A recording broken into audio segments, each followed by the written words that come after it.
Hello friends, my name is Pawan Kar and I am physics faculty at Resonance Kota. ठीक है, तो आज हम आईजेएसओ की जो सीरीज हमने स्टार्ट की थी कि आईजेएसओ स्टेज वन के प्रीवियस ईयर जो क्वेश्चंस थे चैप्टर वाइज हम उन्हें डिस्कस कर रहे थे। ठीक है, तो उसमें हम नेक्स्ट चैप्टर लेके आए हैं। नेक्स्ट चैप्टर है हमारा वर्क एनर्जी एंड पावर। ठीक है, तो वर्क एनर्जी पावर के डिस्कशन करने वाले हैं कि भाई वर्क एनर्जी पावर जो चैप्टर है इसके अंदर आईजेएसओ स्टेज वन में कौन कौन से क्वेश्चन आ चुके हैं। जैसा कि आप जानते ही हो, आपने अब तक आईजेएसओ की जो हमारी इंफॉर्मेशन वीडियो था वो देख लिया होगा। ठीक है, तो उसमें हमने बताया था कि आपको अभी 2020 को बिफोर कोविड जो है वो आईजेएसओ 5 स्टेजेस में होता था। ठीक है, एक 2020 जो आईजेएसओ हुआ था वो आईओक्यूजेएस के नाम से हुआ था। उसमें स्टेज वन और स्टेज टू कंबाइन करके आईओक्यूजेएस के नाम से हुआ था।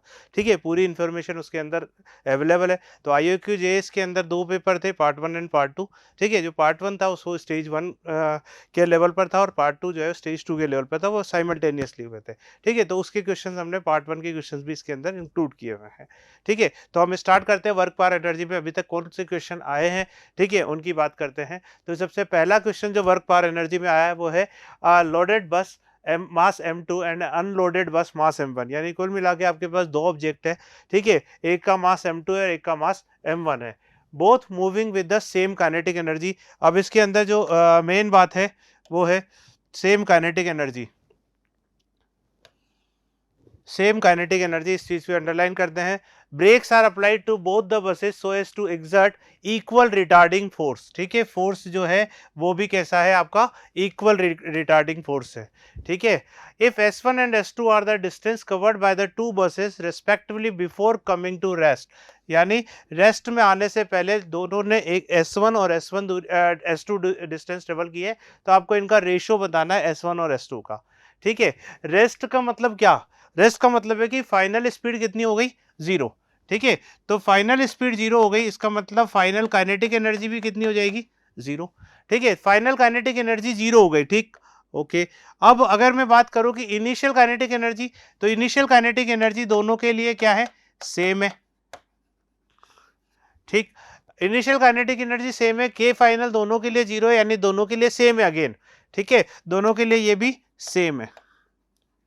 ओके, आगे बात करते हैं S1 और S2 डिस्टेंस, और उसके अलावा हमें दिया हुआ है कि सेम काइनेटिक एनर्जी है, इक्वल रिटार्डिंग फोर्स, यानी दोनों पे जो फोर्स अप्लाई किया आपने वो भी सेम है। अब अगर हम सोचे कि यार फोर्स काइनेटिक एनर्जी इसका क्या रिलेशन होता है, तो आपने वर्क एनर्जी थ्योरम पढ़ी होगी। ठीक है, वर्क एनर्जी थ्योरम जो थी, वर्क एनर्जी थ्योरम, ठीक है, शॉर्ट में अपन WET बोल रहे हैं इसको। तो वर्क एनर्जी थ्योरम की अगर मैं बात करूं तो वो the work done by all the forces is equal to change in kinetic energy. ठीक है, चेंज इन काइनेटिक एनर्जी जो वर्क डन के बराबर होगा, यानी K final minus K initial. और वर्क डन को अपन क्या फोर्स इनटू डिस्प्लेसमेंट बोल सकते हैं। ठीक है, तो यानी कि मैं बोल सकता हूं कि force multiplied by displacement equal to K final minus K initial. अब ध्यान से सोचे, तो के फाइनल दोनों के लिए सेम है।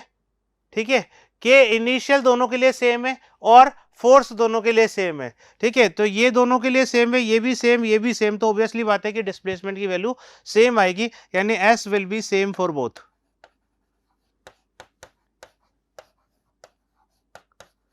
यानी S1 by S2 will be equal to 1:1।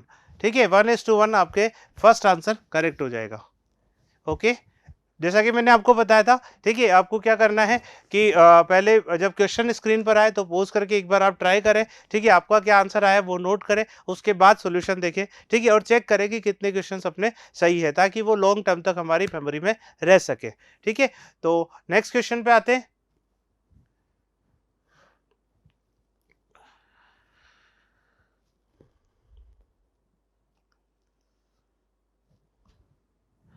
Next question है, boy throws a stone vertically upward, it reaches a height 10 metre. ठीक है, मास ऑफ द स्टोन दे रखा है 100 ग्राम। ठीक है, तो मास को हम केजी में कन्वर्ट कर लेते हैं, क्योंकि सारे ऑप्शंस हमारे जूल में दिए हुए हैं, SI यूनिट में दिए हुए हैं। ठीक है, तो 100 ग्राम तो डिवाइडेड बाई 1000 कर देते हैं, यानी आ जाएगा कितना, 1/10 kg। ओके, आगे बढ़ते हैं। उसके बाद इस बॉय ने जो स्टोन है उसको ऊपर की तरफ फेंका।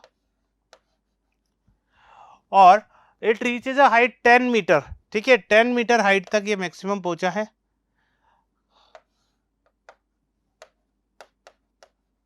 ये इसकी मैक्सिमम हाइट है। Then falls to the ground, work done by the boy is, work done by the boy, तो बॉय ने कितना वर्क किया, ठीक है। अब इसमें क्या है कि हमें इसने क्वेश्चंस में थोड़ा सा घुमा दिया, उन्होंने पूछा है work done by the boy, ठीक है।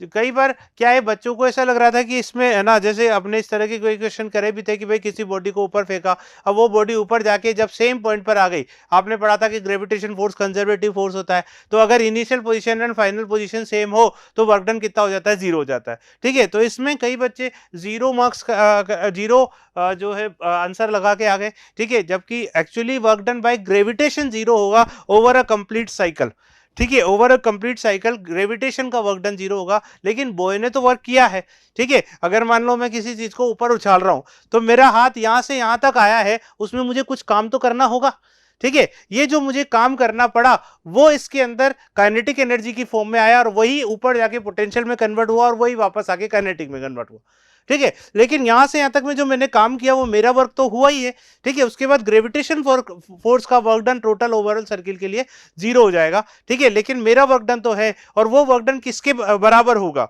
अब यहां पर फिर से लॉजिक बता रहा हूं मैं कि किसके बराबर होगा। तो मान लो मैंने यहां से जब इसको ऊपर उठाया तो मैंने 2 जूल वर्क किया, लेट अस सपोज मैंने 2 जूल वर्क किया, तो वो जो 2 जूल वर्क है वो मेरी एनर्जी खर्च कर रहा है, राइट, ठीक है। वर्क का काम क्या होता है, एनर्जी का कन्वर्जन, ठीक है। तो 2 जूल वर्क ने मेरी एनर्जी खर्च करी, मेरी एनर्जी 2 जूल से कम हो गई, पर वो गई कहां, ठीक है। तो वो इस सिस्टम में, यानी इस बॉडी के और इस सिस्टम में किसकी फॉर्म में आ गई, काइनेटिक एनर्जी की फॉर्म में आ गई। अब ये बॉडी ऊपर जाएगी इस काइनेटिक एनर्जी के कारण। अब जैसे ही बॉडी ऊपर जाएगी तो ग्रेविटेशन फोर्स नीचे खींचेगा, उसकी वजह से वो नेगेटिव वर्क डन करेगा, और ये काइनेटिक एनर्जी को कन्वर्ट करके पोटेंशियल में कन्वर्ट कर देगा।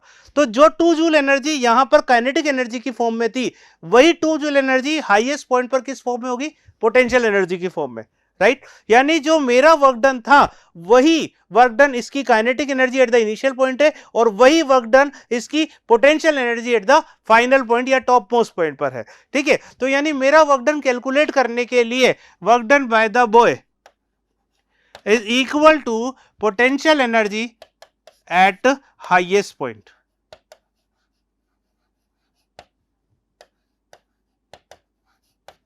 हाईएस्ट पॉइंट पर जो पोटेंशियल एनर्जी होगी वो कहां से आई, मेरा वर्क डन या जो बॉय है उसके वर्क डन, ठीक है, उसके वर्क डन के बराबर आएगी, ठीक है। तो यानी मैं अगर work done by the boy निकालना चाहता हूं तो मैं हाईएस्ट पॉइंट की पोटेंशियल एनर्जी फाइंड आउट कर लेता हूं, ठीक है। हाईएस्ट पॉइंट की पोटेंशियल एनर्जी कैसे फाइंड आउट कर सकते हो, mgh।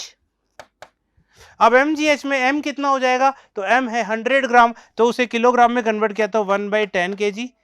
जी की वैल्यू हम नियर अबाउट 10 ले लेते हैं, क्वेश्चन में उन्होंने मेंशन भी की हुई है। एच कितनी हाइट तक वो ऊपर गया था, ठीक है, तो मैक्सिमम हाइट जो है वो 10 मीटर ऊपर गया है, ठीक है, तो इसकी जगह भी 10 रख देते हैं, राइट, ठीक है। तो इस केस में हमारा क्या आंसर आ जाएगा, work done by the boy is 10 joule, ठीक है। तो 10 जूल यानी फर्स्ट आंसर हमारा करेक्ट हो जाएगा। क्लियर हुआ सबको, ओके। नेक्स्ट क्वेश्चन ट्राई करें।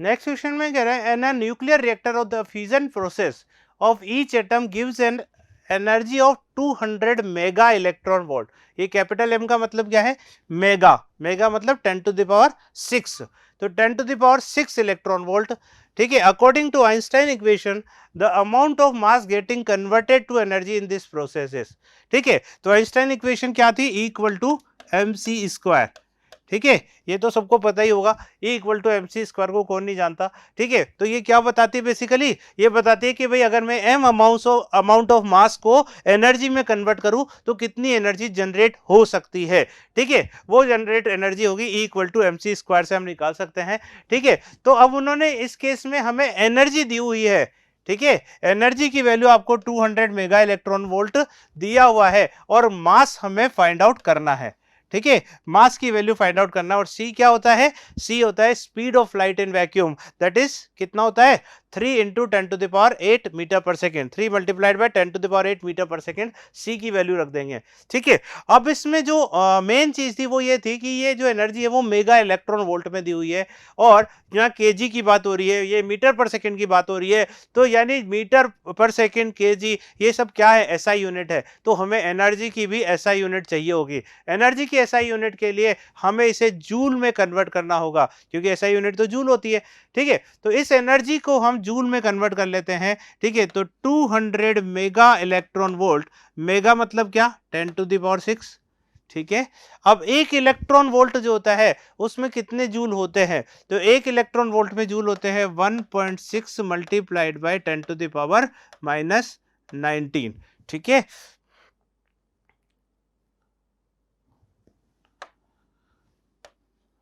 तो 1.6 इंटू 10⁻⁻19 जूल, ये एनर्जी जूल में आ गई, equal to m into C square.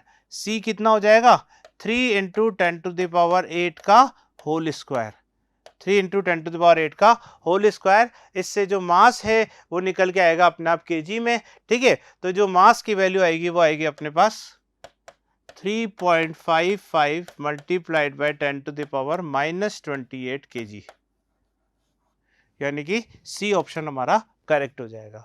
Clear? Okay, next question पे आते हैं। नेक्स्ट क्वेश्चन कह रहा है, an object of mass 1 kg is made to slide down a smooth inclined plane of length 20 metre if the kinetic energy possessed by the body at the bottom of the plane is 100 joule. ठीक है, तो यहां पर बात हो रही है smooth inclined plane की। ठीक है, स्मूथ इंक्लाइंड प्लेन का मतलब कि फ्रिक्शन नहीं है। ठीक है, तो मैंने एक स्मूथ इंक्लाइंड प्लेन बना दिया। ठीक,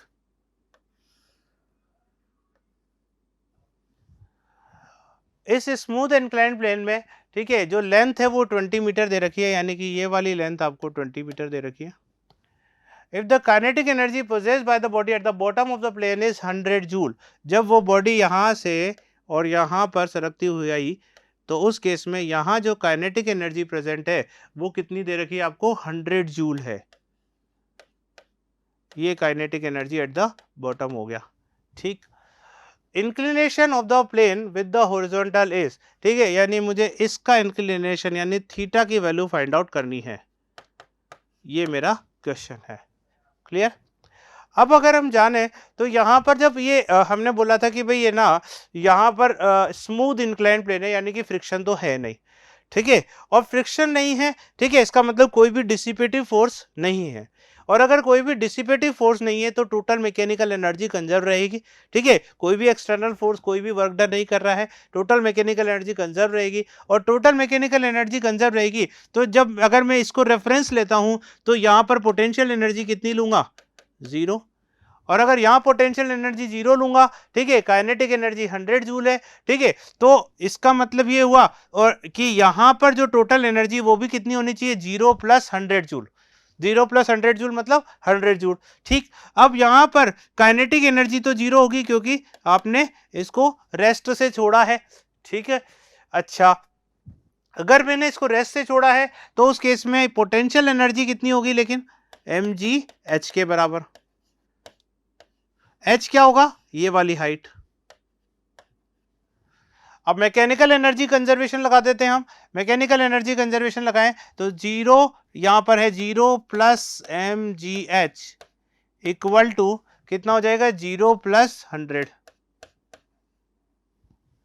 ठीक है, 0 + mgh इक्वल टू 0 + 100। ठीक है, m की वैल्यू कितनी दे रखी है आपको, 1 kg। g कितना लेंगे, ठीक है, तो g आपको 10 मीटर पर सेकेंड स्क्वायर लेना है।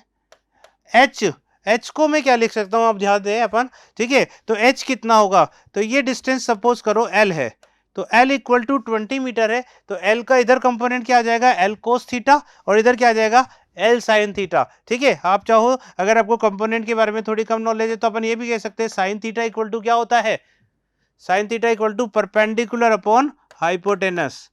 ठीक है, तो यहाँ परपेंडिकुलर कितना है, h अपॉन हाइपोटेनस, हाइपोटेनस कितना है, 20 equal to sine theta. Clear हो गया? ठीक है, तो h upon 20 is equal to sine theta. ठीक है, तो एम जी एच की वैल्यू क्या लिख सकता हूं मैं, 20 into sine theta equal to 100। ठीक है, तो ये साइन थीटा इससे निकल जाएगा, कितना आएगा,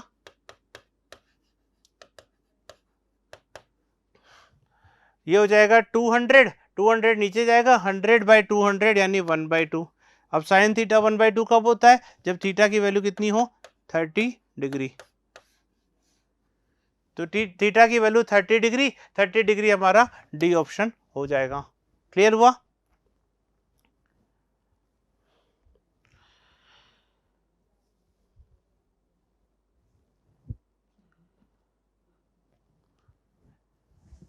नेक्स्ट क्वेश्चन पे आते हैं। A block of mass 2 kg placed on a floor experience an external force in horizontal direction.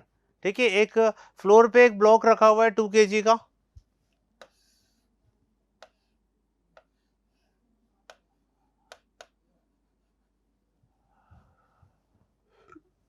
Horizontal direction में 20 न्यूटन फोर्स लग रहा है, ये मूवमेंट कर रहा है, फ्रिक्शनल फोर्स यानी काइनेटिक फ्रिक्शन लग रहा है ऑब्वियसली अगर मूवमेंट है तो।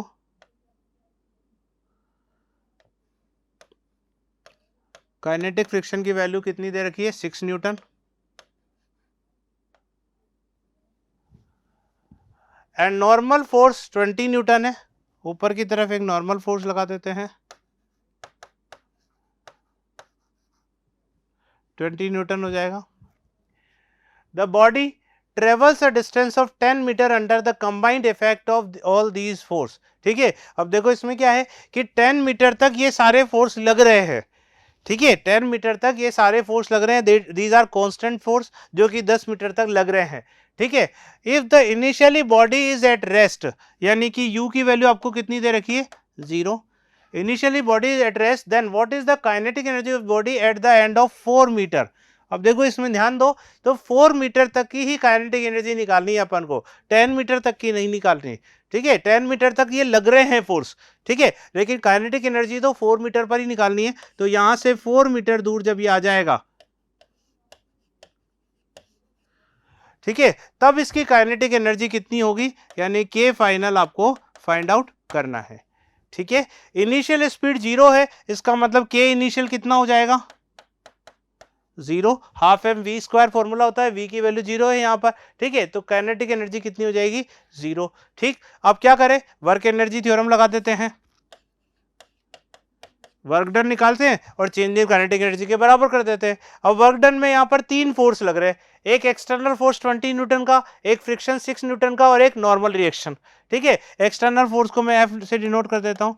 ठीक है, तो work done by all the forces, तो वर्क डन बाय 20 न्यूटन कितना होगा, ध्यान से सोचो, तो 20 force into displacement in the direction of force. ठीक है, तो फोर्स 20 न्यूटन लग रहा है और इसी की डायरेक्शन में 4 मीटर डिस्प्लेसमेंट हो रहा है, तो इसका वर्क डन पॉजिटिव आएगा, तो प्लस का वर्क डन इक्वल टू क्या लिख रहे हैं अपन, चेंज इन काइनेटिक एनर्जी। ठीक है, तो प्लस का 20 मल्टीप्लाइड बाई 4। ठीक है, पॉजिटिव 20 मल्टीप्लाइड बाई 4, ये आ गया work done by the external force. ठीक है, फोर्स मल्टीप्लाइड बाय डिस्प्लेसमेंट।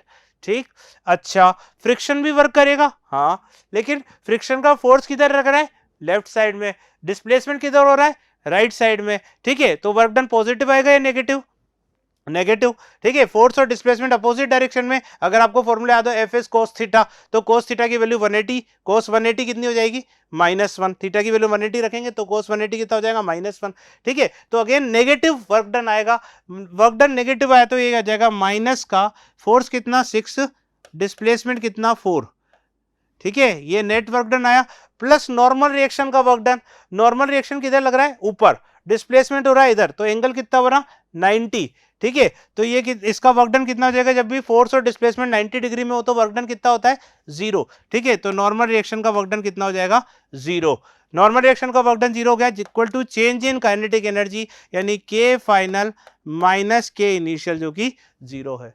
ठीक है, तो के फाइनल निकाल लेते हैं, इससे कितना आएगा, 80 माइनस 24, 80 माइनस 24। ठीक है, यानी हमारा आंसर आ जाएगा 56 जूल। क्लियर हुआ अपने को। नेक्स्ट क्वेश्चन ट्राई करें।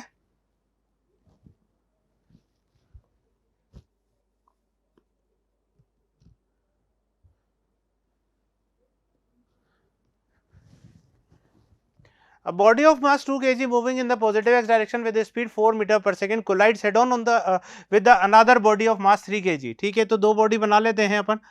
ये एक बॉडी हो गई 2 kg की, moving with positive direction with 4 metre per second, 4 metre per second से पॉजिटिव डायरेक्शन में चल रही है, राइट। ठीक है, दूसरी बॉडी ले लेते हैं अपन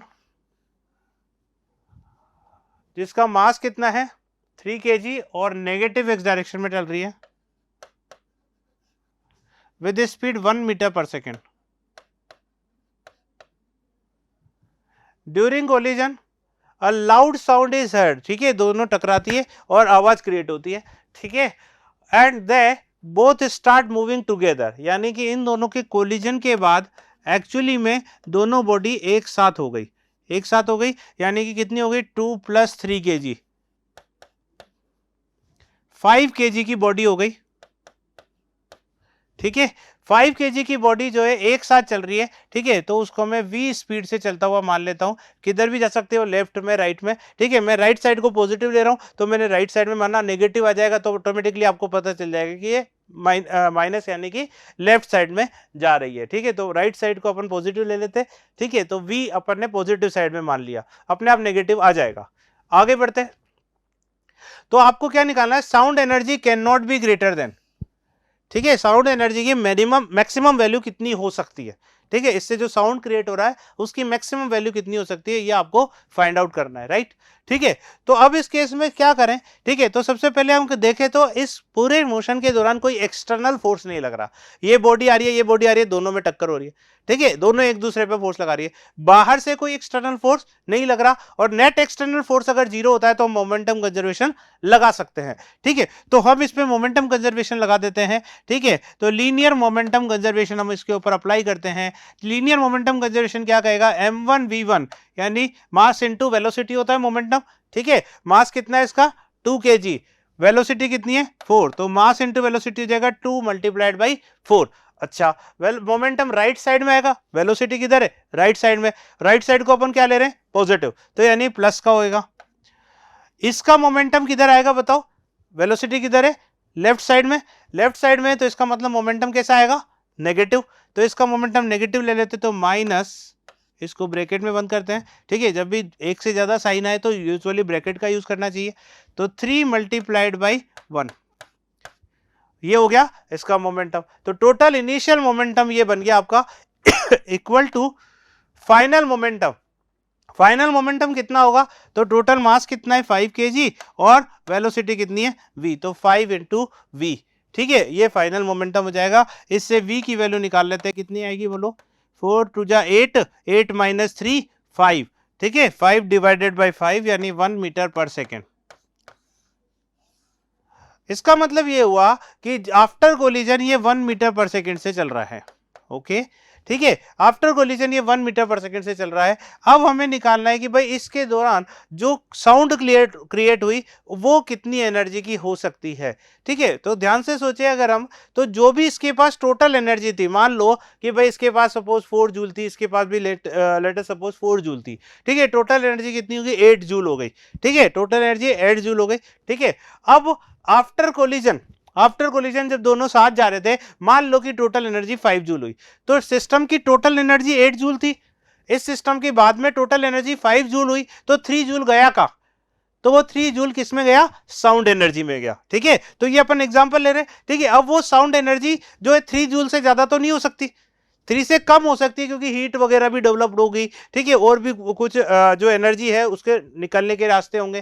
ठीक है, लेकिन कुल मिला के अगर मैं सारे लॉसेस को हटा दूं तो भी साउंड एनर्जी 3 जूल से ज्यादा नहीं हो सकती। 3 जूल का मतलब total initial energy minus total final energy, इससे ज्यादा नहीं हो सकती। तो हम जो साउंड एनर्जी निकालना चाह रहे हैं वो साउंड एनर्जी कितनी हो जाएगी, मैक्सिमम साउंड एनर्जी जो बोल सकते हैं अपन,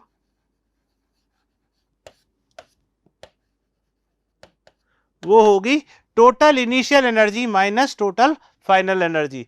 ठीक है, टोटल इनिशियल एनर्जी कितनी होगी, तो हाफ एम वी स्क्वायर इसकी एनर्जी होगी, हाफ एम वी स्क्वायर इसकी हो गई। ठीक है, तो ये हो जाएगा हाफ इंटू एम, एम कितना है 2 kg मल्टीप्लाइड बाई 4 का स्क्वायर प्लस, ठीक है, एनर्जी स्केलर क्वांटिटी है, ठीक है, प्लस माइनस केवल प्लस लेंगे, एनर्जी काइनेटिक एनर्जी हमेशा पॉजिटिव होती है। ठीक है, हाफ एम वी स्क्वायर यानी हाफ इंटू 3 मल्टीप्लाइड बाई 1 का स्क्वायर, ये टोटल इनिशियल एनर्जी हो गई minus total final energy. Total final energy हो जाएगी half M V square half multiplied by 5 और वी स्क्वायर यानी 1 का स्क्वायर। ठीक है, तो ये अपने पास हो जाएगा 16 माइनस 3/2। ठीक है, 16 प्लस 3/2 माइनस का 5/2। ठीक है, तो ये हो जाएगा अपने पास कितना आ जाएगा इससे 15 joule.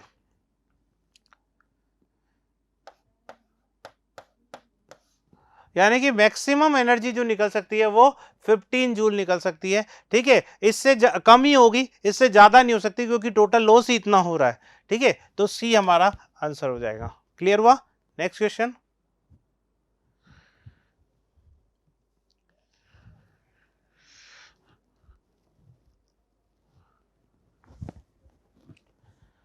Lift is moving up at constant speed. Consider the following statement. The tension in the string is constant.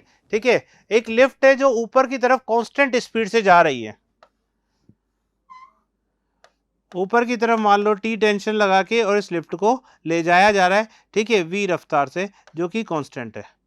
ठीक है, अगर स्पीड कांस्टेंट है, वी कांस्टेंट है, तो हाफ एम वी स्क्वायर, ठीक है, क्योंकि लिफ्ट का मास तो चेंज हो नहीं रहा, तो हाफ एम वी स्क्वायर यानी काइनेटिक एनर्जी भी कांस्टेंट होगी इसकी। एक तो ये बात हो गई। ठीक है, स्पीड कांस्टेंट है, इसका मतलब एक्सेलरेशन जीरो होगा क्योंकि लीनियर मोशन है,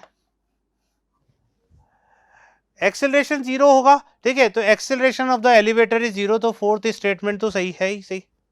ठीक है, फोर्थ स्टेटमेंट तो सही हो गया इसी से। काइनेटिक एनर्जी कांस्टेंट होगी यानी सेकंड स्टेटमेंट भी सही हो गया।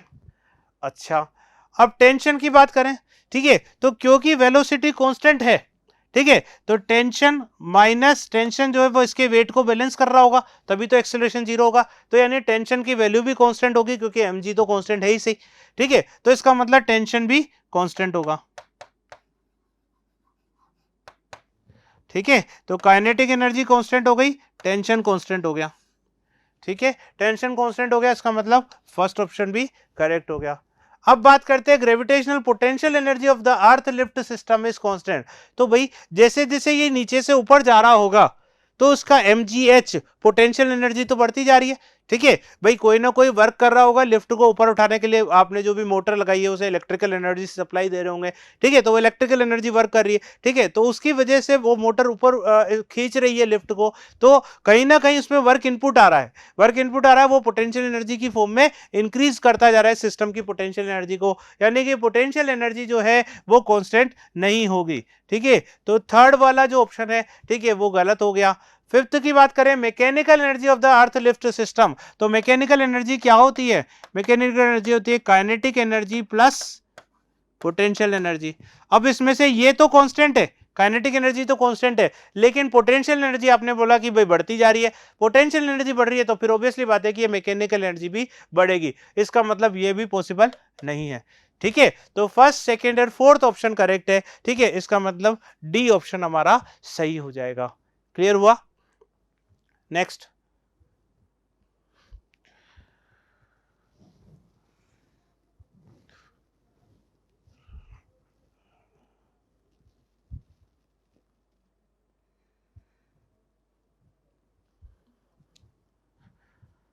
Two toy cars A and B fixed with a spring at front collide as shown in the figure। ठीक है, ये दो टॉय कार दिखा रखी है जिसके आगे दो स्प्रिंग लगा रखी है। ठीक है, ये दोनों टॉय कार आती है और एक दूसरे से कोलाइड होती है। ठीक है, स्प्रिंग दबेगी। ठीक है, अब इसमें से एक कार तो मूव कर रही है और दूसरी रेस्ट पर है। ठीक है, A has mass 200 gram and initially moving towards right. ठीक है, ये राइट साइड में मूव कर रही है। कार बी हैज मास 300 ग्राम। ठीक है, इसका मास है 200 ग्राम, इसका मास है 300 ग्राम। ठीक है, and is initially at rest, ठीक है, इसकी रफ्तार जो है वो 0 है। When the separation between the cars is minimum, अब होगा क्या, इसको थोड़ा एनालिसिस करना होगा, थोड़ा विजिबिलिटी अपने को, थोड़ा विजुअलाइजेशन अपन को करना होगा। तो देखो ध्यान से, जब ये कार इधर आ रही है, ठीक है, तो इसके पास काइनेटिक एनर्जी है, ठीक है, लेकिन ये रेस्ट पर है, इसकी काइनेटिक एनर्जी भी 0 है, पोटेंशियल एनर्जी भी 0 है। अब होगा क्या, जैसे ही ये कोलिजन होगा वैसे ही ये स्प्रिंग इस स्प्रिंग को धक्का मारेगी इस साइड में, और ये स्प्रिंग इस स्प्रिंग को इधर की तरफ धक्का मारेगी, ठीक है, दोनों स्प्रिंग कंप्रेस होगी, ऑब्वियस सी बात है, ठीक है, दोनों स्प्रिंग कंप्रेस होगी। तो क्योंकि ये फोर्स इधर लग रहा है, यानी इसकी जो स्पीड है वो डिक्रीज होती जाएगी, इसकी स्पीड जो है वो डिक्रीज होती जाएगी, और क्योंकि इस पर फोर्स इधर लग रहा है इसलिए इसकी स्पीड क्या होती जाएगी, इंक्रीज होती जाएगी, ठीक है, पहले तो रेस्ट पर था, फिर उसके बाद स्पीड बढ़ती चली जाएगी, ठीक है, स्पीड बढ़ती जाएगी, यानी कि ये पीछे की तरफ इधर दौड़ लगाना चालू करेगी, लेकिन धीरे धीरे इसकी स्पीड बढ़ेगी, ठीक है, ऐसा नहीं एकदम से ही दूर चली जाएगी, ठीक है, स्पीड बढ़ेगी इधर, और इसकी स्पीड कम हो रही है क्योंकि फोर्स अपोजिट डायरेक्शन में लग रहा है, तो और अगर स्पीड कम हो रही है तो इसका मतलब काइनेटिक एनर्जी भी कम होगी, ठीक है, तो इसकी काइनेटिक एनर्जी डिक्रीज होगी, इसकी काइनेटिक एनर्जी, स्पीड बढ़ रही है तो काइनेटिक एनर्जी बढ़ेगी, ओके, ठीक है, तो काइनेटिक एनर्जी इसकी कम हो रही है और इसकी बढ़ती जा रही है। अब ऑप्शन चेक करते हैं, पहली बात, car B is at rest, ये तो गलत बात हो गई, ठीक है, क्योंकि ये तो जैसे ही दबाना चालू करेगा वैसे इसका इधर मोशन तो होने लग ही जाएगा, ठीक है, अब इसकी स्पीड बढ़ती जा रही है, इसकी कम होती जा रही है, ये स्प्रिंग कंप्रेस होती जा रही है, कंप्रेस होती जा रही है, ठीक है, जैसे जैसे इसकी स्पीड कम होगी इसकी बढ़ेगी, तो कभी ना कभी तो ऐसा होगा जब दोनों की स्पीड बराबर आ जाएगी। अब जैसे ही दोनों की स्पीड बराबर आ गई वैसे ही अब और कंप्रेशन नहीं होगा, ठीक है, क्योंकि अब दोनों की स्पीड बराबर आ चुकी है, ये जितने से जा रहा है ये भी उतने से जा रहा है, लेकिन फोर्स तो लगातार लगा हुआ है, तो अब आगे वाली स्पीड जो है वो बढ़ जाएगी, ये कम हो जाएगी, तो यानी इनका सेपरेशन स्टार्ट हो जाएगा। पहले एक दूसरे के पास आ रहे थे, ये कंप्रेस कर रहे थे स्प्रिंग को, अब स्प्रिंग को एक्सपांड करने लग जाएंगे वापस से, ठीक है, तो इसका मतलब जब बात कर रहे हैं when the separation between cars is minimum, तो मिनिमम सेपरेशन कंडीशन कब आएगी, जब दोनों की स्पीड बराबर हो जाएगी, यानी minimum separation condition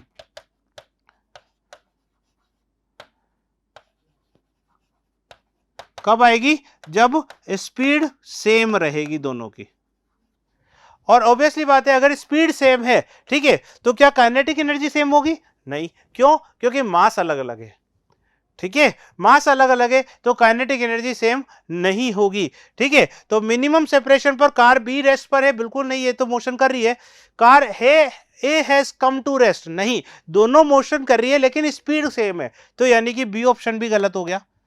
both cars have same kinetic energy, अब देखो काइनेटिक एनर्जी क्या होती है, काइनेटिक एनर्जी होती है हाफ एम वी स्क्वायर,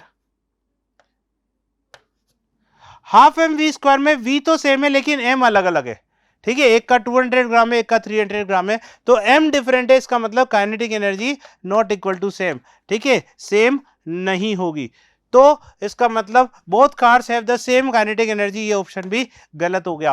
अब डी देखते हैं, the kinetic energy of the system is at minimum, अब मिनिमम होगी या नहीं ये चेक करते हैं, ठीक है, तो अपने को पता है कि जैसे जैसे भाई टोटल एनर्जी तो कांस्टेंट रहेगी क्योंकि कहीं पर कोई फ्रिक्शन फोर्स वगैरह हम कंसीडर कर नहीं रहे, ठीक है, तो टोटल एनर्जी कांस्टेंट है।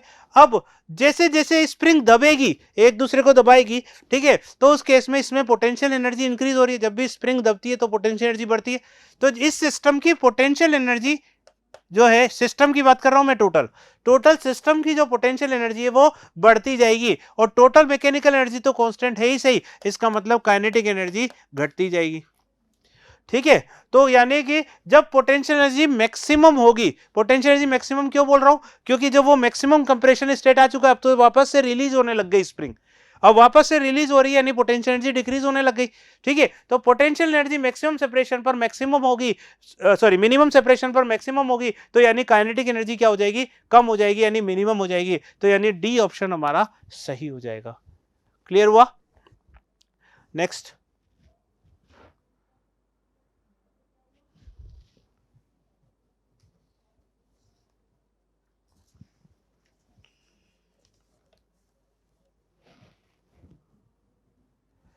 If a force acting is conservative only, ठीक है, इस देखा जाए तो सबसे इजी क्वेश्चन यही है, ठीक है, डायरेक्ट थ्योरेटिकल है कि अगर कंजर्वेटिव फोर्स लग रहा है तो कंजर्वेटिव फोर्स किसको बोलते हैं अपन? कंजर्वेटिव फोर्स जिसके अगेंस्ट अगर आप कोई काम कर रहे हो तो आपकी जो एनर्जी है वो कंजर्व रहे मतलब हीट की फॉर्म में डिसिपेट नहीं हो रहा, ठीक है। डिसिपेट होगा तो उसे फिर डिसिपेटिव फोर्स कहेंगे, जैसे फ्रिक्शन डिसिपेटिव फोर्स है, विस्कस फोर्स, ठीक है। तो कंजर्वेटिव फोर्स का मतलब हो गया जिसके अगेंस्ट कोई भी काम किया जाए तो वो सिस्टम में कांस्टेंट रहे, सिस्टम में स्टोर रहे, वापस से रीगेन किया जा सके। तो कंजर्वेटिव फोर्स के अगेंस्ट जैसे mg एक यानी ग्रेविटेशन फोर्स एक कंजर्वेटिव फोर्स है। अब मैं इस मार्कर को ऊपर लेके जा रहा हूं, इस पेन को ऊपर लेके जा रहा हूं, तो मुझे mg के अगेंस्ट काम करना पड़ रहा है, लेकिन जैसे ही ये नीचे आएगा तो ये अपने आप नीचे आ रहा है, यानी ये मुझे वर्क दे रहा है। तो मान लो मैंने 2 जूल यहां किया, तो जब ये नीचे आएगा तो 2 जूल मुझे वापस मिल गया। तो यानी कंजर्वेटिव फोर्स की क्या खास बात है कि अगर इनिशियल पॉइंट से चल के और आप घूम घुमा के कहीं से भी घूम घुमा के वापस फाइनल पोजीशन वहीं पर आ जाओ और इनिशियल पोजीशन और फाइनल पोजीशन सेम हो गई, तो उस केस में वर्क डन क्या रहता है? 0 होता है, क्योंकि जितना वर्क आपको करना पड़ेगा उतना वापस मिल जाएगा। तो फर्स्ट ऑप्शन ही यही है, work done by this force is 0 when the particle moves once around any closed path.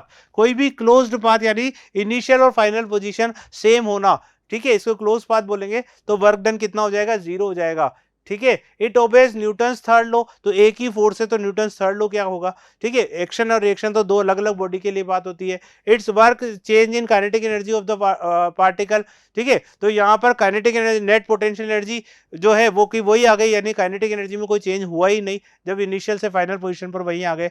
It is not a frictional force, ठीक है। तो कंजर्वेटिव फोर्स तो ऑब्वियसली बात है कि भाई फ्रिक्शनल फोर्स तो है ही नहीं कंजर्वेटिव, लेकिन इसका मतलब ये थोड़ी कि फ्रिक्शनल फोर्स के अलावा और दूसरे भी डिसिपेटिव फोर्स होते ही है, ठीक है। फ्रिक्शनल फोर्स कंजर्वेटिव नहीं है, बट इसका मतलब ये नहीं कि हर कंजर्वेटिव फोर्स वही होगा जो फ्रिक्शनल फोर्स नहीं होगा, ठीक है। तो यानी डी भी सही नहीं होगा, ठीक है। तो ए ऑप्शन हमारा करेक्ट हो जाएगा, सिंपल क्वेश्चन था, ठीक है। आई होप सभी का क्लियर हुआ होगा, ये तो आपको खुद ही आ गया होगा, ठीक है। और भी आए होंगे, है ना।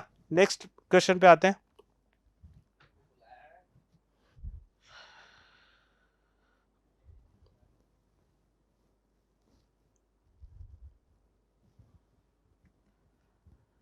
At any instant of time the total energy of a simple pendulum is equal to, simple pendulum क्या है? बेसिकली एक बॉल है, उसको आपने थ्रेड से लटकाया, ठीक है, और वो ऐसे ऐसे ऑसिलेटरी मोशन कर रहा है, तो दैट इज सिंपल पेंडुलम, ठीक है। तो कोई भी सिंपल पेंडुलम मतलब एक बॉल और थ्रेड सिस्टम है बेसिकली जो ऐसे ऐसे ऑसिलेटरी मोशन कर रहा है, ठीक है। तो इसकी kinetic energy half M V square है और इसकी potential energy half K X square है, जहाँ एक्स इसका जो मीन पोजीशन होता है, मीन पोजीशन मतलब जो बॉटम मोस्ट पोजीशन है उससे कितना डिस्प्लेसमेंट हो रहा है। ये बहुत लंबा मोशन नहीं करता, बहुत थोड़ा सा ही मोशन करता है, ठीक है। तभी हम इसकी बात करते हैं, ठीक है। बहुत हल्का सा वाइब्रेशन टाइप ही होता है इसके अंदर, ठीक है। where m is the mass, v is the velocity, x is the displacement of the body and k is constant for the pendulum. The amplitude of oscillation of the pendulum is 10 centimeter, ठीक है। ये line important है, amplitude of oscillation, ठीक है। Amplitude का मतलब क्या होता है? एम्पलीट्यूड का मतलब है कि जो मीन पोजीशन थी उससे मैक्सिमम डिस्प्लेसमेंट को हम एम्पलीट्यूड बोलते हैं, कि मीन पोजीशन से मैक्सिमम कितनी दूरी इसने गया, ठीक है। And it's total energy is 4 millijoule, 4 millijoule, ठीक है। तो टोटल एनर्जी क्या होती है? टोटल एनर्जी होती है kinetic energy plus potential energy and that is 4 into 10⁻³ joule, ठीक है। टोटल एनर्जी आपको 4 मिली जूल दे रखा है। अब ध्यान से सोचे तो एम्पलीट्यूड का मतलब मैंने बताया आपको कि मैक्सिमम कितना दूरी पर गया मीन पोजीशन से। तो मैक्सिमम दूरी का मतलब क्या हुआ? मैक्सिमम दूरी का मतलब हुआ कि वहां जाके रुकेगा, क्योंकि अगर वहां कुछ वेलोसिटी हुई तो अभी और दूर जाएगा, ठीक है। तो मैक्सिमम दूरी का मतलब वहां जाके रुकेगा, और अगर वहां जाके रुका यानी एम्पलीट्यूड पोजीशन पर स्पीड कितनी होती है? 0, ठीक है, क्योंकि एम्पलीट्यूड का मतलब है मैक्सिमम डिस्टेंस, अब उससे आगे नहीं जा रहा, अब वापस आएगा, तो जाके वापस आने के लिए वहां रुकना तो पड़ेगा, ठीक है। तो वहां रुकने के लिए वहां पर स्पीड कितनी हो जाएगी? 0, और स्पीड 0 हो जाएगी तो काइनेटिक एनर्जी कितनी हो जाएगी? 0। काइनेटिक एनर्जी 0 हो जाएगी मतलब पोटेंशियल एनर्जी ही टोटल एनर्जी हो जाएगी, ठीक है। तो एट एम्पलीट्यूड व्हेन, एम्पलीट्यूड को हम ए से डिनोट कर लेते हैं, तो x इक्वल टू ए, जब एम्पलीट्यूड पोजीशन है x इक्वल टू ए होगी तब काइनेटिक एनर्जी कितनी हो गई? 0। इसका मतलब पोटेंशियल एनर्जी ही टोटल एनर्जी होगी, ठीक है। पोटेंशियल एनर्जी ही टोटल एनर्जी होगी। तो इसमें अगर मैं x की जगह a रख दूं तो क्या आ जाएगा मेरे पास? Half K A square equal to total energy, ठीक है, इससे k की वैल्यू निकालनी है। टोटल एनर्जी कितनी दे रखी है आपको, 4 multiplied by 10⁻³ joule divided by A square. Amplitude कितना दे रखा है आपको, 10 सेंटीमीटर। 10 सेंटीमीटर का मतलब हो गया 0.1 मीटर का स्क्वायर। ठीक है, और ये 2 ऊपर चला जाएगा तो मल्टीप्लाइड बाई 2। ठीक है, यूनिट अभी हटा देते हैं।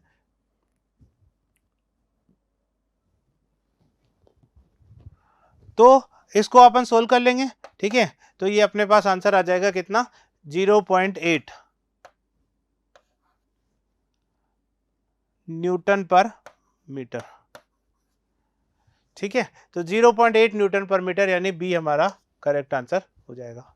ठीक है, नेक्स्ट क्वेश्चन ट्राई करते हैं।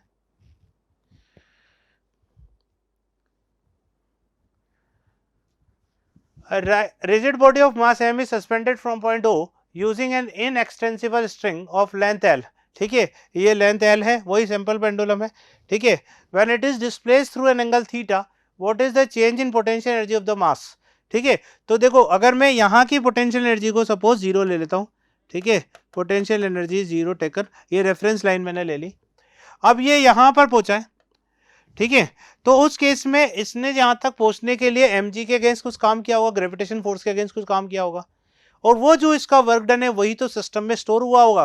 ठीक है, तो वो वर्क डन निकालने के लिए अपन क्या करते हैं भाई, mg तो हमेशा वर्टिकल डायरेक्शन में ही लगता है, तो वर्क डन भी वर्टिकल डिस्प्लेसमेंट के अलोंग ही होगा, क्योंकि force into displacement in the direction of force. ठीक है, तो यानी कि ये जो h हाइट है, एच हाइट ये जो उठा है, ठीक है, वो इसकी पोटेंशियल एनर्जी होगी। ठीक है, यहां पर जो पोटेंशियल एनर्जी आएगी वो mgh के बराबर आएगी। ठीक है, अब बात ये है कि ये h कितना होगा, तो ध्यान से सोचे तो ये पूरा कितना था, L है ना, और ये भी L है क्योंकि यही तो स्ट्रिंग इधर आई है, तो L का इधर कंपोनेंट जो आएगा, ठीक है, यानी कि यहां से लेके यहां तक तो है L। ठीक है, और यहां तक जो लेंथ आएगी वो इस L का कंपोनेंट होगा। अब यहां पर कौन सा कंपोनेंट लगेगा, तो अपन जानते हैं cos थीटा इक्वल टू होता है बेस अपॉन हाइपोटेनस। इस cos थीटा के लिए बेस ये वाला हो जाएगा, इसको सपोज मैं y बोल देता हूं। ठीक है, तो cos थीटा के लिए बेस हो जाएगा y अपॉन हाइपोटेनस कितना हो जाएगा L, यानी y इक्वल टू कितना हो जाएगा, L cos थीटा। ठीक है, तो मुझे तो स्मॉल h चाहिए, तो स्मॉल h इक्वल टू कितना हो जाएगा, टोटल लेंथ L है और ये y है, तो L minus Y, L minus Y यानी L minus L cos theta, ये h की वैल्यू हो जाएगी। ठीक है, आपको पोटेंशियल एनर्जी निकालनी है, पोटेंशियल एनर्जी होती है mgh, तो ये हो जाएगा mg, और h की जगह ये रख देंगे, L कॉमन ले लिया, 1 माइनस cos थीटा, तो mgl into 1 minus cos theta, यानी ए ऑप्शन करेक्ट हो जाएगा। Clear.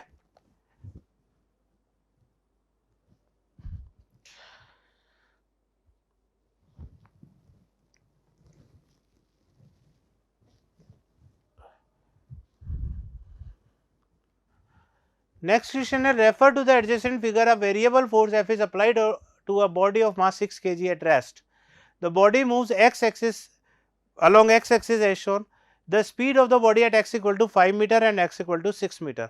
x equal to 5 metre मतलब अगर मैं यहां से ड्रॉप करूं, ठीक है, तो ये 5 मीटर होगा, है ना, और x इक्वल टू 6 मीटर यहां कहीं आएगा। ठीक है, अब इसमें ध्यान देने वाली बात यह है, जो इसमें कंफ्यूज कर रही थी वो ये थी कि भाई अगर हम पूरा एरिया निकालेंगे, क्योंकि हमें बेसिकली वर्क एनर्जी थ्योरम निकालनी है। ठीक है, फोर्स और डिस्प्लेसमेंट का बीच में ग्राफ दे रखा है, तो फोर्स डिस्प्लेसमेंट ग्राफ का जो एरिया अंडर द कर्व होता है वो किसको बताता है, वर्क डन को, और work equal to change in kinetic energy होता है। ठीक है, लेकिन जो वो एरिया होता है वो जीरो वाली लाइन से लेते हैं, यानी जो डिस्प्लेसमेंट है वो जीरो वाली लाइन के अलोंग लेंगे, तो यानी मुझे इस ग्राफ को एक्चुअली यहां शिफ्ट करना होगा। ठीक है, तो मैं कलर चेंज कर लेता हूं,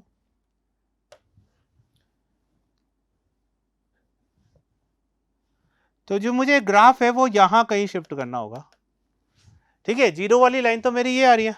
ठीक है, तो यानी जो मुझे एरिया लेना है वो ये वाला एरिया लेना है।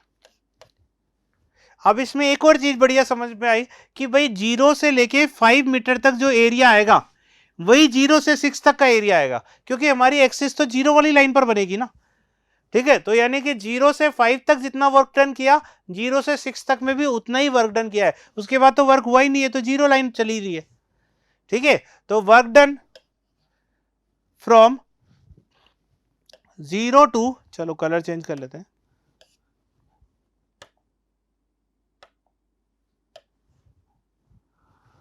तो work done from 0 to 5 second is equal to work done from 0 to 6 second, ठीक है, दोनों बराबर ही आएंगे, ठीक है। अब हम जानते हैं वर्क एनर्जी थ्योरम से, work done equal to change in kinetic energy होता है K final minus K initial, okay. अब ये बोल रहे हैं बॉडी मूव्स, तो refer to this a variable force F is applied on the body of mass 6 kg at rest, ठीक है। यानी इनिशियली वेलोसिटी कितनी है, 0, और इनिशियल वेलोसिटी 0 है तो काइनेटिक एनर्जी भी कितनी होगी, 0। यानी इस फैक्टर से हम बोल सकते हैं कि के इनिशियल कितना होगा, 0। के इनिशियल 0 है, ठीक है, यानी के फाइनली वर्क डन होगा, के फाइनली वर्क डन होगा और दोनों का वर्क डन सेम आएगा, ठीक है। तो वर्क डन निकाल लेते हैं। अब अगर हम इस फिगर को ध्यान से देखें तो ये एक ट्रेपेजियम नजर आ रहा है, ट्रेपेजियम का एरिया कितना होता है, work done equal to area of F X curve,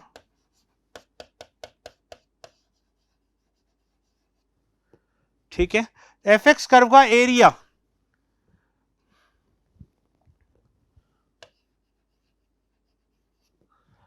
तो इसका एरिया कितना होगा, ट्रेपेजियम का एरिया कितना होता है, half into sum of parallel sides, sum of parallel side कितना होगा, तो ये डिस्टेंस कितनी है 5 और ये कितनी है, देखो ये 4 तक आ रही है और ये 5 तक यानी 1, तो हाफ इंटू 5 प्लस 1, ठीक है, इंटू डिस्टेंस बिटवीन देम, इन दोनों के बीच की डिस्टेंस कितनी होगी 0 से 4 तक यानी 4, तो ये इतना हो जाएगा 6 मल्टीप्लाइड बाई 2 यानी 12 जूल, ये वर्क डन हो जाएगा, ठीक है।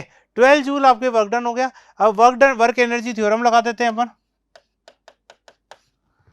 तो work done equal to change in kinetic energy K final, K final कितना हो जाएगा half M V square, mass कितना दे रखा है आपको 6 kg into V square minus 0, ठीक है। तो इससे अपने पास कितना आ जाएगा, वी स्क्वायर की वैल्यू 4 हो जाएगी, ठीक है, और ये कितना आ जाएगा, v की value 2 metre per second, v की value 2 metre per second I, ठीक है। अब आप 0 से 5 सेकेंड के लिए लो या 0 से 6 सेकेंड के लिए, वर्क डन तो सेम ही आ रहा है, ठीक है। तो इसका मतलब स्पीड जो है वो कांस्टेंट आ गई, इसके बाद कोई काइनेटिक एनर्जी में चेंज नहीं आ रहा, इसका मतलब स्पीड में भी कोई चेंज नहीं आ रहा। तो यानी 5 सेकेंड पर जो स्पीड होगी वो भी 2 मीटर पर सेकेंड होगी और 6 सेकेंड पर जो स्पीड होगी वो भी 2 मीटर पर सेकेंड होगी, यानी सी हमारा ऑप्शन हो जाएगा। क्लियर?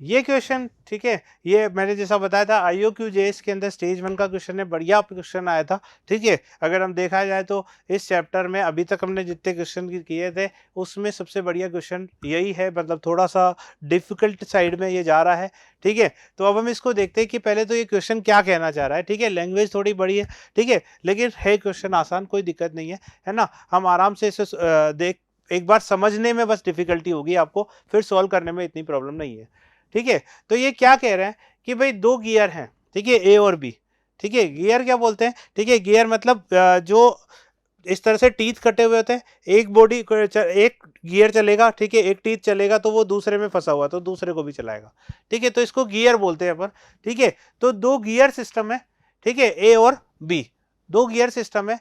अब इसमें से जो ए वाला गियर है, ठीक है, वो ए वाला गियर जो है वो सब इधर की तरफ रोटेट कर रहा है, ठीक है।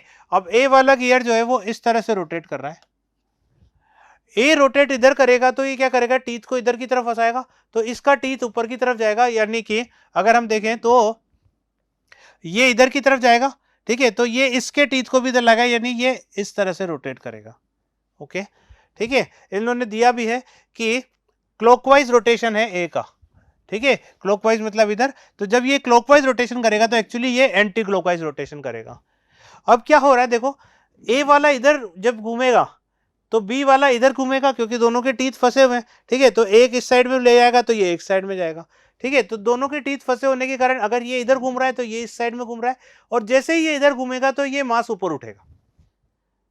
बस ये चीज हमें समझ में आनी चाहिए कि ये इस साइड घूम रहा है तो ये इस साइड घूमेगा, इसकी वजह से एम जो है वो ऊपर की तरफ उठेगा, और जैसे ही एम ऊपर उठेगा तो उसमें पोटेंशियल एनर्जी में इंक्रीज होएगा, ठीक है, इसके हाइट बढ़ रही है तो पोटेंशियल एनर्जी इंक्रीज होगी, और आपको बस यही निकालना है कि कितनी पोटेंशियल एनर्जी इंक्रीज होगी हाफ सेकेंड के अंदर, ठीक है, हाफ सेकेंड के अंदर कितनी पोटेंशियल एनर्जी इंक्रीज हो रही है ये आपको फाइंड आउट करना है, ठीक है। तो बी और डी ऑप्शन तो वैसे ही देखने से ही क्लियर हो गए कि भाई ये गलत है, ठीक है, ए और सी में से ही कुछ ना कुछ आने वाला है, ठीक है, तो चेक करते हैं, ठीक है। अब इसमें ध्यान से सोचना, तो क्या क्या दिया हुआ है, इन्होंने दिया है कि भाई जो बी है उसके 24 टीथ है और ए के 16 टीथ है। अब होगा क्या, एक टीथ तो हमेशा एक टीथ से ही फंसेगा, फिर अगला वाला टीथ आएगा, ठीक है, तो मतलब जितने टीथ इसके घूमेंगे उतने टीथ इसके घूमेंगे, बस ये एक पॉइंट है इसका जो कंसेप्चुअल है, ठीक है भाई, जितने टीथ ए के घूमेंगे उतने ही टीथ बी के घूमेंगे, यानी number of teeth rotated by A is equal to number of teeth rotated by B, number of teeth हमेशा सेम रहने वाले हैं, ठीक है, तो यानी इसके 16 टीथ घूमेंगे, ये 24 टीथ घूमेंगे, इसके 16 टीथ में ए पूरा एक रोटेशन ले लेगा, लेकिन 24 टीथ में ये पूरा एक रोटेशन नहीं ले पाएगा, उससे थोड़ा कम लेगा, ठीक है, तो wheel B has a projection shown this, ठीक है, अब इसकी रेडियस आपको बी की दे रखी है 14/11 सेंटीमीटर, ठीक है, बी की रेडियस आपको दे रखी है, ओके। अब देखो ध्यान से, तो a long massless extendable string can be bound over the circular loop, ये मैंने बताया, इसके पीछे की तरफ ये इसका साइड व्यू भी दे रखा है बी का, ठीक है, ये टीथ दे रखे हैं और उसके पीछे की तरफ एक प्रोजेक्शन है, उस प्रोजेक्शन में रस्सी लटकी हुई है और उससे एम मास लटका हुआ है, ठीक है, तो वो जब घूमेगा तो प्रोजेक्शन भी घूमेगा और उसकी वजह से एम ऊपर उठेगा, ठीक। If wheel A takes 6 revolution per second, ठीक है, 6 रिवोल्यूशन जो है वो ए ले लेता है, तो हमें पता करना है कि भाई जो बी है वो कितने रिवोल्यूशन ले लेगा, ठीक है, तो इसमें जो मेन कंसेप्ट क्या था, नंबर ऑफ टीथ जितने ए घूमेगा उतने ही बी घूमेगा, ठीक है, तो नंबर ऑफ टीथ ए घूमेगा, ठीक है। अब हम देखते हैं, आगे बढ़ते हैं इसमें, तो मैं इसमें एक पेज ले लेते हैं अपन।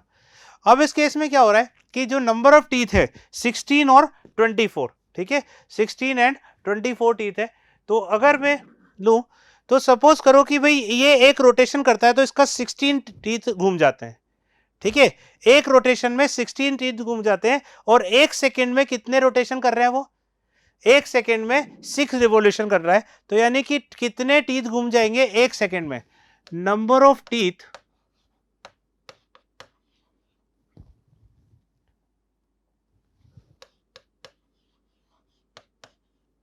रोटेटेड बाय ए कितने हो गए, 6 रिवॉल्यूशन, और एक में कितने घुमा था 16, तो 6 मल्टीप्लाइड बाय 16 इन 1 सेकेंड, ठीक है, इन 1 सेकेंड, ठीक है, तो ऑब्वियसली बात है कि number of teeth rotated by B भी इतना ही होना चाहिए 1 सेकेंड में, ठीक है, तो नंबर ऑफ टीथ